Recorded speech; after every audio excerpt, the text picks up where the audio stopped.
Doesn't look like Eric Adams and Kathy Hochul are friends anymore.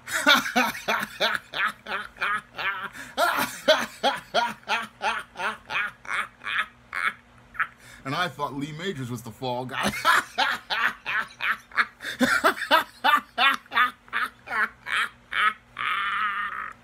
Now available in paperback and e-readers, Spellbound, A Darker Shade of Black. Get your copy today at your favorite online bookseller. New York Governor Kathy Hochul is criticizing New York Mayor Eric Adams for his handling of the migrant situation in New York City.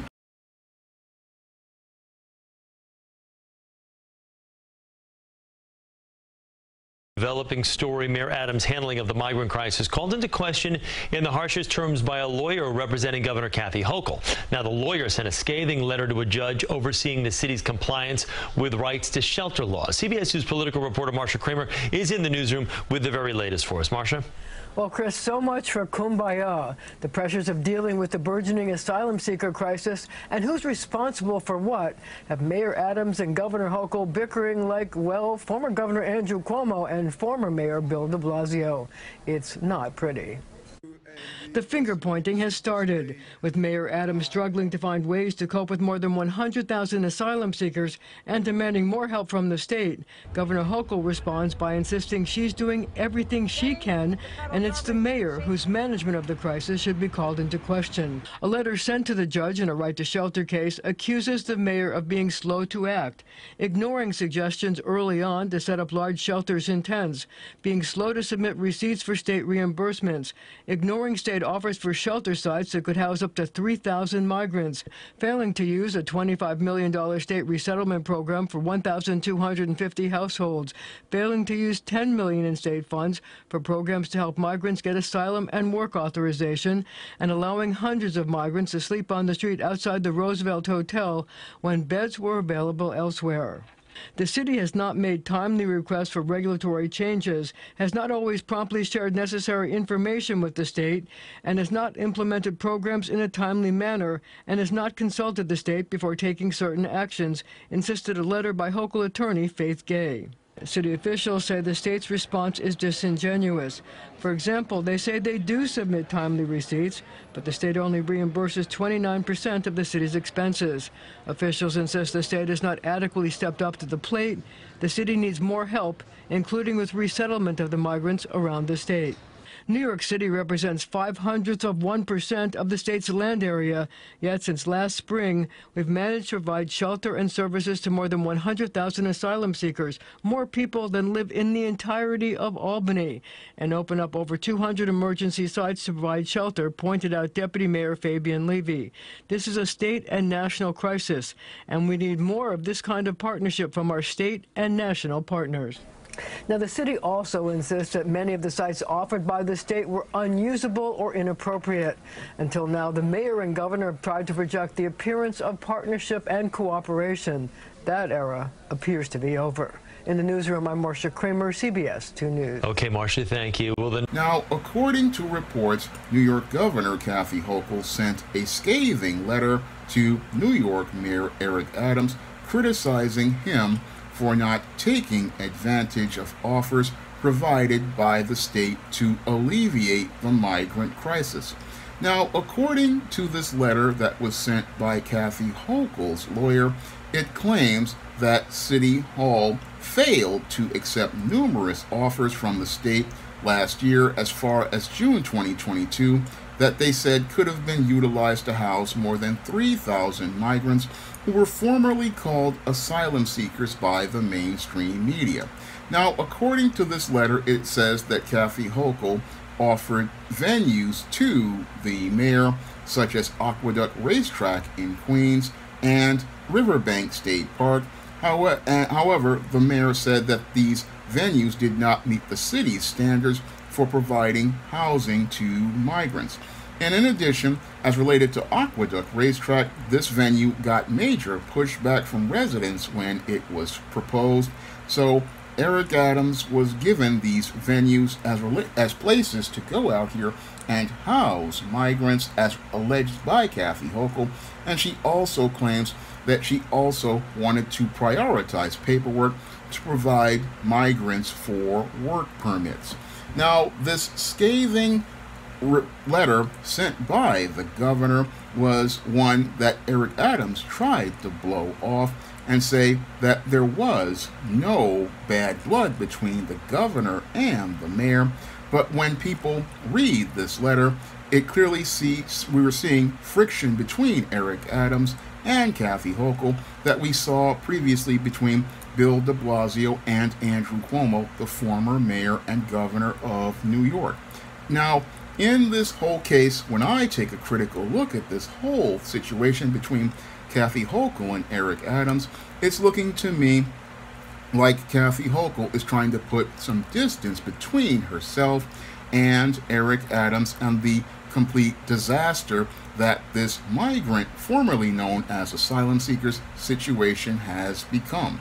Now, the reason why Kathy Hochul wants to put some distance between herself and Eric Adams in this situation is because she knows that this situation is one that optically doesn't look good for her when she's looking to get re-election in 2026. So she's basically looking to leave Eric Adams holding the bag as related to this entire migrant situation, and she's looking to leave him holding the bag because she did not directly go out here and contact him, because if she were truly concerned about Eric Adams, she would not have gone and had her lawyer send him a scathing letter.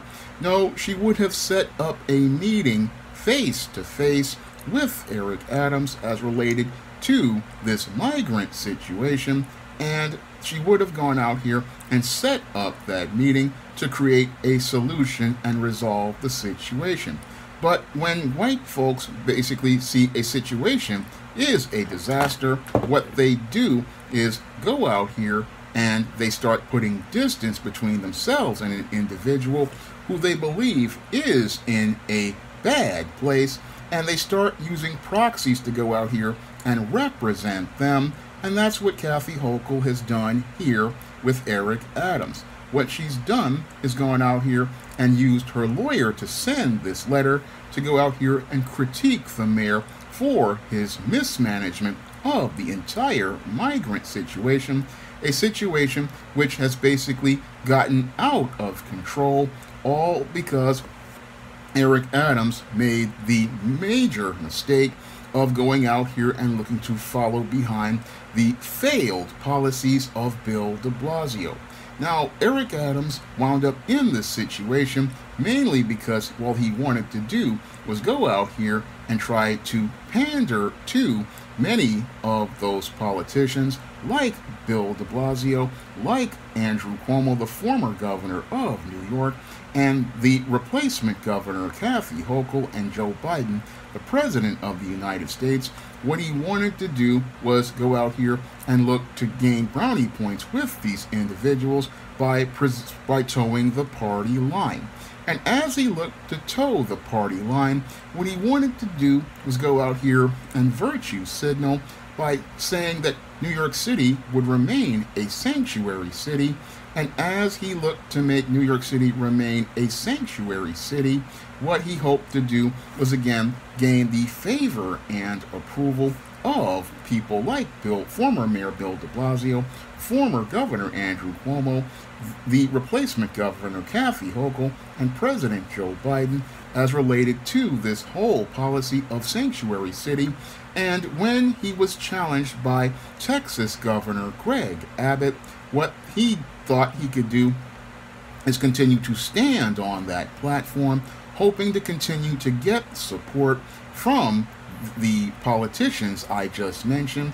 And as the migrants started to come in around December of 2022, that's when many of those individuals who he was looking to chase for the attention and approval of started to look to put distance between themselves and Eric Adams, who boasted that New York City would be able to handle all of these migrants.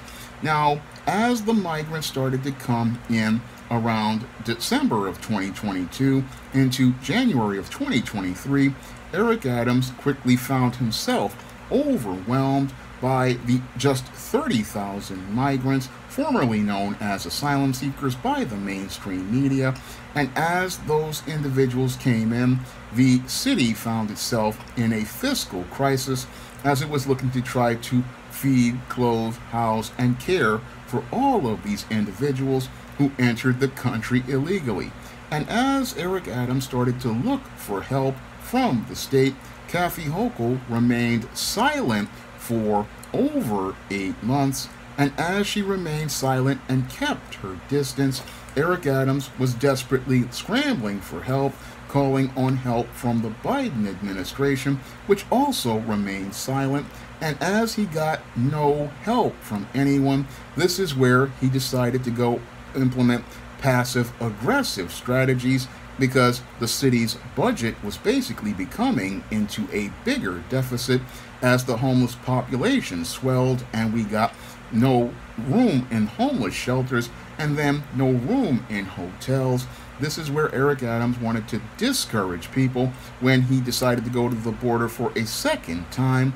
And in this second time, he sent representatives to start sending out flyers to people telling them not to come to New York City. And as he told people not to come to New York City, what he didn't understand was that many of those migrants cannot read or write in any language, and many more had been watching TV shows like Friends and Seinfeld and Sex and the City and wanted to come to the city to live their American dream. When with this plan failing, Adams decided to implement more passive-aggressive measures, like going out here and ending bus service to take migrants to his new intake center, which was the Roosevelt Hotel in Midtown Manhattan, and wanted to do this to try to discourage migrants from coming into the city. And that when that failed and the Roosevelt Hotel got filled up, what Adams decided to do was leave many of the migrants on the streets, hoping that people seeing all of these individuals sleeping on the streets, looking to be intaked into the city, would further discourage people. But this didn't discourage people. Instead, what it did was create squalid conditions in Midtown Manhattan in some of the priciest real estate. And as this created squalid conditions in the priciest real estate, many business owners started to turn on the Adams administration. And as they turned on the Adams administration, what Eric Adams saw was that he was losing a lot of the political allies that he thought he had. Now, as the situation continued to get worse as related to the migrants formerly known as asylum seekers in Midtown Manhattan, and we started to see mayhem in Midtown, this is where Eric Adams basically was looking to try to get help from the Biden administration, but the Biden administration continues to maintain its distance as related to this situation, only sending out representatives, as Eric Adams has said that he needs $12 billion to take care of all of these migrants. And what's really happening here to Eric Adams is that Joe Biden and Kathy Hochul are basically leaving him ass out. And they're leaving him ass out because they know that this situation is really bad for both of them. Now, Kathy Hochul has her reason for keeping her distance from Eric Adams as related to this situation, because she knows that she cannot go out here and try to house migrants in upstate New York, and because upstate New York is controlled primarily by the Red Party, and many of those upstate venues, they are not interested in housing or caring for any migrants. Moreover, Kathy Hochul almost lost the election to Lee Zeldin by only 6 percentage points.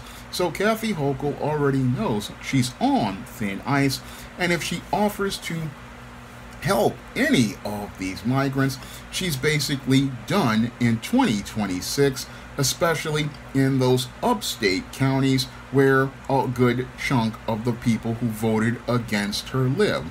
So she cannot go out here and reach out to many of those places that are upstate.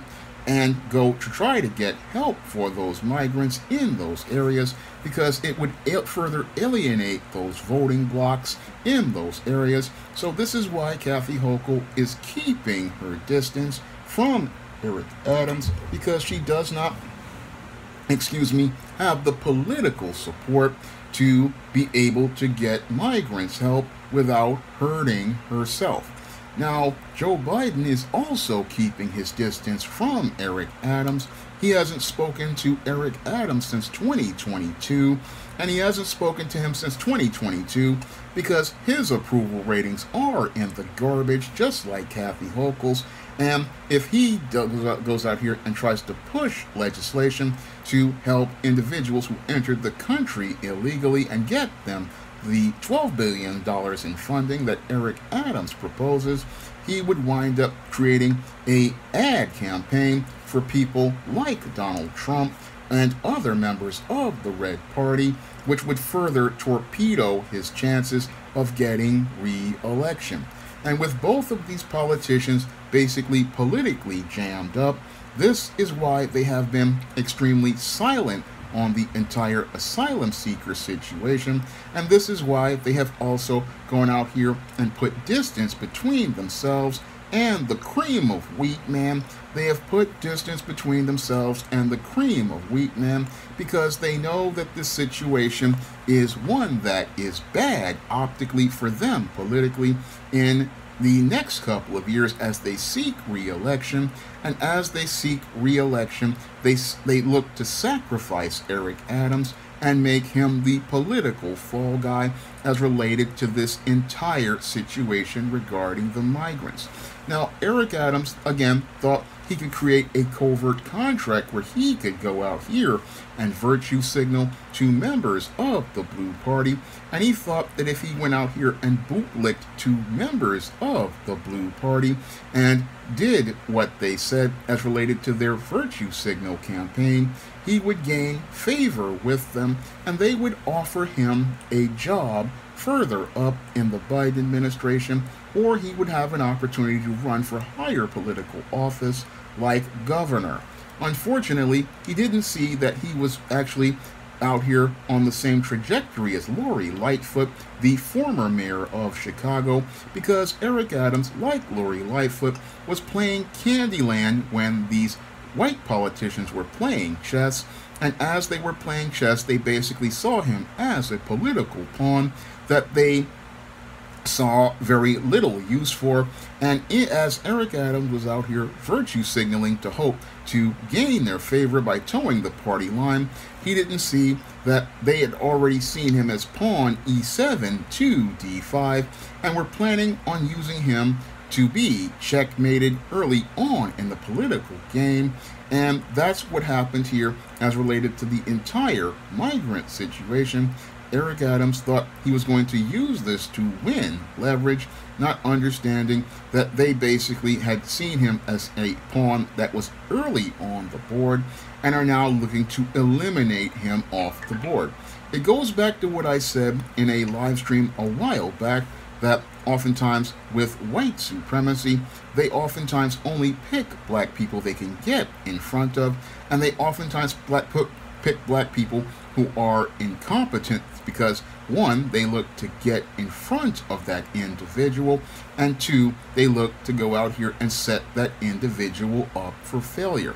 And that's what's happening here with Eric Adams right now as he enters getting close to the third year of his term, and it looks like everything is going on track, just like it did with Lori Lightfoot, where Lori Lightfoot thought, oh, I'm going to be the first alphabet black female mayor of Chicago, and the mainstream media went out here and demonized Lori Lightfoot on the whole issue of crime in the first 2 years of her term, and then in the third year basically started grooming a brand new candidate to go out here and replace her. And it looks like that plan is happening as related to Eric Adams. And what's happening here is they're taking a series of failures and going out here and presenting them as related to his incompetence, his complete mishandling of the jab mandates, which went on too long. I guarantee you they're going to use that and say, you kept 1 million New Yorkers out of work for an extended period of time. And they're also going to take this whole sanctuary city policy and use it against him and say that he mismanaged the whole situation, and the cream of wheat man won't be able to jive his way out of this like George Jefferson, because as he's chased Mr. Whitendale, he didn't understand Mr. Whitendale was already working against him, and already working against him from minute one, because what's happened here to Eric Adams is he's basically being set up for failure, and he's already got a massive failure with this whole migrant situation, a situation that has been presented as related to him doubling the homeless population, and he's just dug the grave for himself, and all we're waiting for is the next year for the new candidates to come out, and the new candidates to go out here and use this against him. So Eric Adams is out here thinking, oh, he and Kathy Hochul are friends. No, he and Kathy Hochul were never friends, and that's the big mistake that many black bootlicks make, is believing that you have friends in politics when in white supremacy they were never your friends. No, you don't have a good working relationship. No, they just see you as a pawn, and they see you as a pawn because you're not somebody they consider to take serious. Because again, if Kathy Hochul and Joe Biden were taking Eric Adams serious, they would be out here looking to help him alleviate this migrant situation from minute one. They would have been answering his calls regularly. They would have been making him a priority. It's just like dating, where a guy and a woman is interested. She can't stop talking about him, and she can't stop talking to him. She will always look to answer his texts or his calls. But when I look at the way Kathy Hochul and Joe Biden have treated Eric Adams, they basically see him as not a priority. They haven't, again, Joe Biden hasn't talked to him since 2022. Kathy Hochul hasn't talked to him in months, and he is sadly spellbound and sitting in denial, believing that he has friends, when in actuality he has no friends at all, and he's basically being set up for his N-word moment, which has been set up to be so epic that it's going to be one for the ages, and that's what's being set up here. He's still thinking that he's got friends and people want to help him solve this problem, when in actuality their whole plan was to solve the problem by getting him out of office. And again, Kathy Hochul really is not being genuine when she's criticizing Eric Adams. She really doesn't want anything to do with him, because most white supremacists don't want anything to do with black bootlicks outside of using them to pacify the black masses. And what she was doing, again, is making excuses, saying, oh, operational and legal issues prevent her from using places like Floyd Bennett Field or Fort Wadsworth. But what's really preventing her from using those places is those places are red areas, and those are red areas, basically, again, are areas that she doesn't want to further alienate.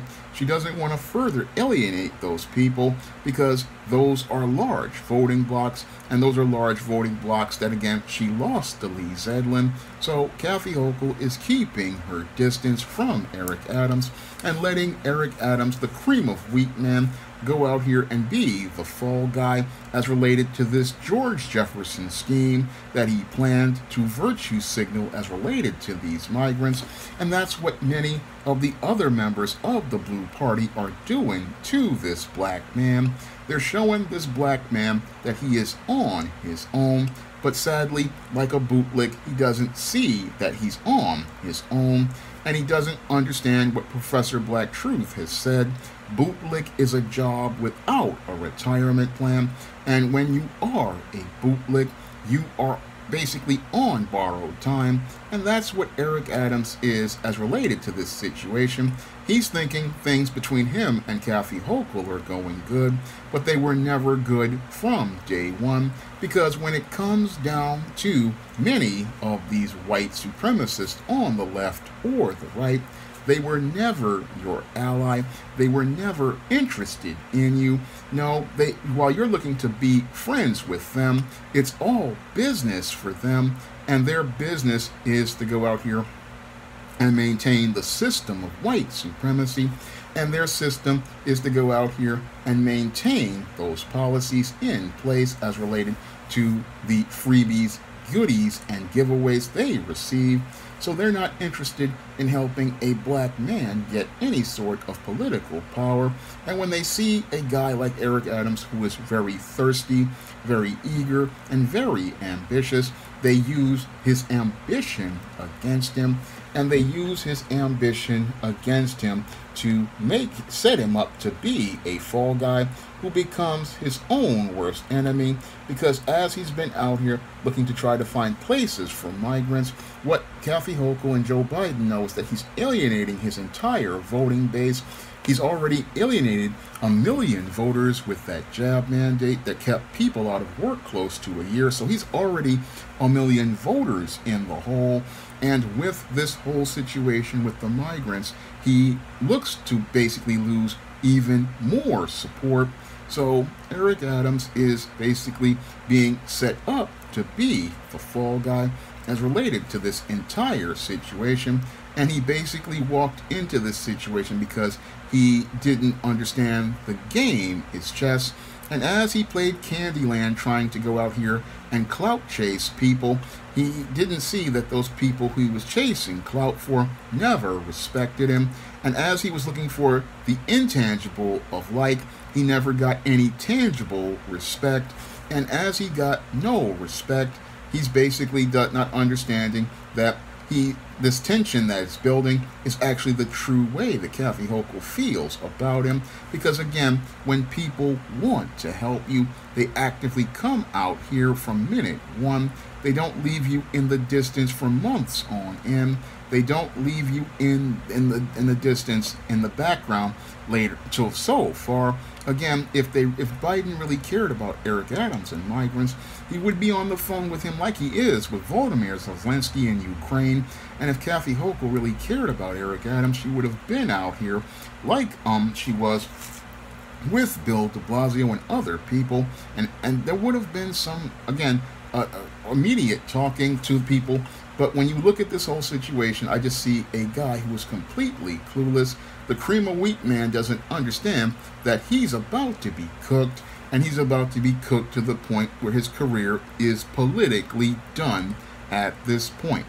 Now, if you want to pick up some of my positive black fiction on the SJS Direct imprint, like the ISIS series, the Esteem series, the John Haynes series, the books of the Spinsterella trilogy, and my men's issues books, you can find all those books on Amazon.com in paperback and Kindle format. You can also find them at other online booksellers like Smashwords, the iBookstore, and Google Play. And if you'd like to see me make more videos like this, you can send a donation to the Patreon, the PayPal, or the Cash App by clicking the links in the description box. That's all I have to say for this video. You can comment, rate, and subscribe. Now available in paperback and e-readers, John Haynes, 1987. Learn lessons about life and teenage love in the 1980s in this coming-of-age John Haynes story. Get your copy of John Haynes, 1987 in paperback and e-readers at Amazon.com and online booksellers everywhere. Now available in paperback and e-readers, E-Steam Cancel Vacation. Hell's aspiring angel takes on a social justice, social media mob looking to cancel her in this all-new E-Steam series adventure. Get E-Steam Cancel Vacation in paperback and e-readers today. Support Black-owned and Black-operated digital broadcast media. www.niceradionetwork.com. Nice Radio Network, broadcasting 24 hours a day, 7 days a week.